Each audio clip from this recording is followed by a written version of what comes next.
ఇవాళ చాలా బాధ అనిపిస్తూ ఉంది ఈ సంఘటన గురించి చెప్పాలంటే కూడా. దాదాపు ఒక 1 crore నుంచి కూడా పెండింగ్ బకాయిలు ఉన్నటువంటి పరిస్థితి కనిపిస్తూ ఉంది. రిటైర్డ్ ఉద్యోగులకు సంబంధించి వారు అనేక దఫలాలుగా ప్రభుత్వం ముందు వినతి పత్రాలు పెట్టి సంబంధిత అధికారులని మంత్రులను కలిసినా కూడా వారికి ఎలాంటి స్పందన లేకుండా పోయింది. వారు వినతి పత్రాలు పట్టుకొని వాళ్ళ ఇటు గవర్నర్కి రిప్రజెంటేషన్ చేయడానికి వచ్చిన సందర్భం కనిపిస్తూ ఉంది.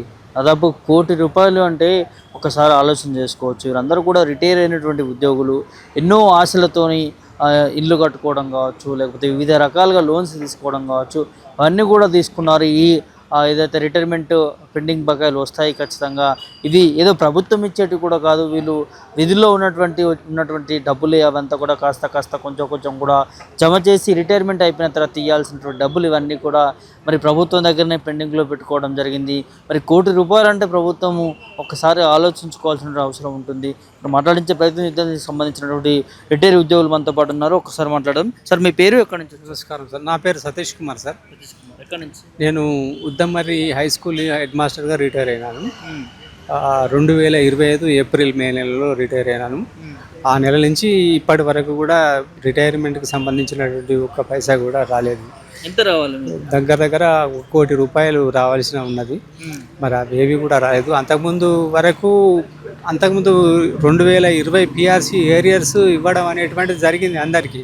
కానీ నేను రిటైర్ అయ్యే నెల లోపలనే బంద్ పెట్టడం జరిగింది. అవి అన్నీ కలుపుకుంటే ఇప్పుడు ₹1,00,00,000 దాకా రావాల్సిన అవసరం ఉంది. ఇక అప్పటి నుంచి ఇంతవరకు ఒక పెన్షన్ తప్ప ఏమీ రావట్లేదు. మరి ఇవన్నీ కూడా మేము ఏమనుకున్నామంటే ఒక 40 ఏళ్ళ సర్వీస్ చేసిన తర్వాత గవర్నమెంట్ దగ్గర ఉంటే ఎటు పోతాయి డబ్బులు, మనం ఇక్కడక్కడ ఖర్చు పెట్టితే అవన్నీ ఖర్చు అవుతాయి కదా. అవన్నీ పిల్లల పెళ్ళికో, లేకపోతే ఏదైనా ఇల్లు కొనుక్కోవడానికో, లేకపోతే ఆరోగ్యం బాగలేకపోతే అప్పటి వరకు ఖర్చు పెట్టుకొని ఏదైనా హాస్పిటల్లో లేని రోగం జబ్బు పెద్దది వస్తే దాని నుంచి రక్షణ పొందడానికి కూడా అవసరం ఉంటుంది కదా అనే ఉద్దేశంతో ఇవన్నీ దాచుకోవడం జరిగింది గవర్నమెంట్ దగ్గర. ఈ విధంగా జరుగుతుంది అనేటువంటిది దురదృష్టకరమైన విషయం. ఇంతవరకు చరిత్రలో ఎక్కడా లేనటువంటి విధంగా మన యొక్క తెలంగాణ రాష్ట్రంలోనే జరుగుతూ ఉన్నది.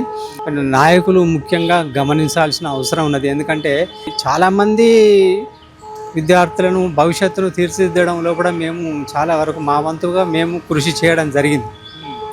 అందులో భాగంగా ముఖ్యంగా ఏంటంటే విద్యలో ఉండాల్సింది మానవ వనరులు అంటే ఏంటి?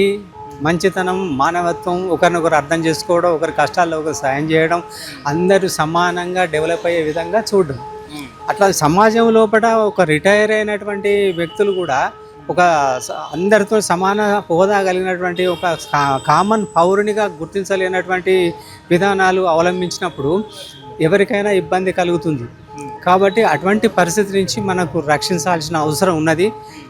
తర్వాత నేను కంప్లైంట్ చేయడం అనేది కాదు, కానీ సమస్య పరిష్కారం కోసం ఎవరైతే ప్రయత్నం చేస్తారో వాళ్ళే నిజమైన నాయకులు. మరి అట్లాంటి నాయకత్వం మనకు లేకపోవడం అనేటువంటిది బాధాకరమైన విషయం. ఇట్లా ఎంతోమంది ఈ డబ్బులు లేక కష్టాలు పడి అనారోగ్యం పాలై చాలామంది 93 మందికి ఈ రోజు వరకు చనిపోవడం జరిగింది. వాస్తవంగా ఈ డబ్బులన్నీ కూడా గవర్నమెంట్ మాకు పథకాల కిందనో లేకపోతే దేని కిందనో ఉత్తగా ఇచ్చేటువంటివి కావు. ఇవి రాజ్యాంగబద్ధంగా మా హక్కు, మేము పొందవలసినటువంటివి, ఖచ్చితంగా ఇవ్వాల్సినవి. ఇది రాజ్యాంగం ప్రకారంగా ఇది కాంట్రాక్ట్ ఎక్స్పెండిచర్ కిందికి వస్తుంది. కాబట్టి ఇది అన్నిటికంటే మొట్టమొదలుగా ప్రాధాన్యత పరంగా ఇవ్వవలసినటువంటి జీతాలు, తర్వాత పెన్షన్లు, ఇవన్నీ కూడా పెన్షనర్ బెనిఫిట్స్ అన్నీ కూడా ఇచ్చిన తర్వాతనే మిగతా వాటికి వాడాలి గవర్నమెంట్ ఏ డబ్బులైనా కూడా. మరి ఆ విధంగా చేయకపోవడం అనేటువంటిది దురదృష్టకరం. మరి ఇప్పటికైనా కూడా మరి ఎన్నో రకాలైనటువంటి ధర్నాలు చేయటం, తర్వాత అసెంబ్లీ ముట్టడి చేయటం, ఇవన్నీ చేసినాము.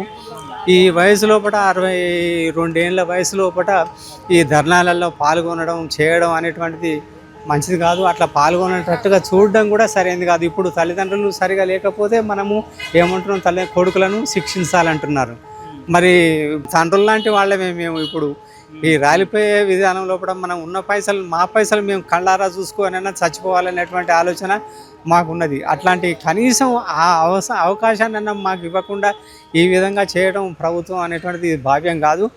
ఇది అందరు నాయకులు దీన్ని మరి స్పందించి దీని మీద మేధావులు అనే వాళ్ళు కూడా ఆలోచించి దీని మీద నిర్ణయం తీసుకొని సరైనటువంటి సూచనలు సలహాలు ప్రభుత్వానికి ఇచ్చి ప్రభుత్వం యొక్క మనసు మార్చుకునే విధంగా ప్రయత్నం చేస్తారని చెప్పి అందరినీ కోరుతూ అందరికీ నమస్కారాలు తెలియజేస్తున్నాను. గవర్నర్ని కలవడానికి ప్రధాన కారణం ఏంటంటారు? ప్రధాన కారణం ఏంటంటే ఈ యొక్క పరిస్థితిని సరిదిద్దాలి, సమస్యను పరిష్కరించాలి.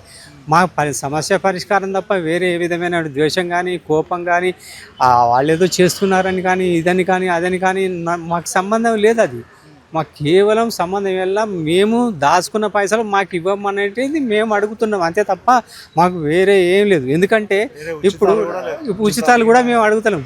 ఇప్పుడు కేవలం ఇప్పుడు నాకు కూడా కిడ్నీ ప్రాబ్లం వచ్చింది. ఇప్పుడు పైసలు కావాలంటే ఎక్కడి నుంచి తేవాలి? పైసలు అయితే వేరే ఏం లేవు. ఇప్పుడు వచ్చేటువంటిది అరకొర పెన్షన్ ఏం సరిపోతుంది సార్? అంతకుముందు 1,50,000 రూపాయలు వచ్చేది, ఇప్పుడు 40,000 వస్తే 40,000 ఏం సరిపోతుంది మనకు? ఈఎంఐ కట్టుకోవాలి, తర్వాత ఈ ఇంట్లో సర్దుకోవాలి, ఇంట్లో పిల్లోడికి ఉద్యోగం అంటాడు, ఇది అంటాడు, బిజినెస్ అంటాడు, ఏదో అంటాడు. ఇవన్నీ ఎప్పుడు మనం సరి చేసుకోవాల్సిన అవన్నీ కూడా ఇప్పుడు ఈ అవసాన దశలో ఉంటాయి. కాబట్టి మరి ముసలి వాళ్లకు కొంచెం వాళ్ళ యొక్క ఆశీస్సులు మంచి కోరుకోవాలి. ఎవరైనా కూడా కోరుకుంటే వారి ఆశీస్సుల వల్ల అంతా మంచిగా జరుగుతుంది. కాబట్టి సమస్య పరిష్కారం చేయాలని చెప్పి రేవంత్ రెడ్డి గారి మనసు మార్చుకోవాలని చెప్పి మంచి మనసుతోని మా అందరికీ కూడా సంతోష పెట్టాలని చెప్పి కోరుతున్నాను.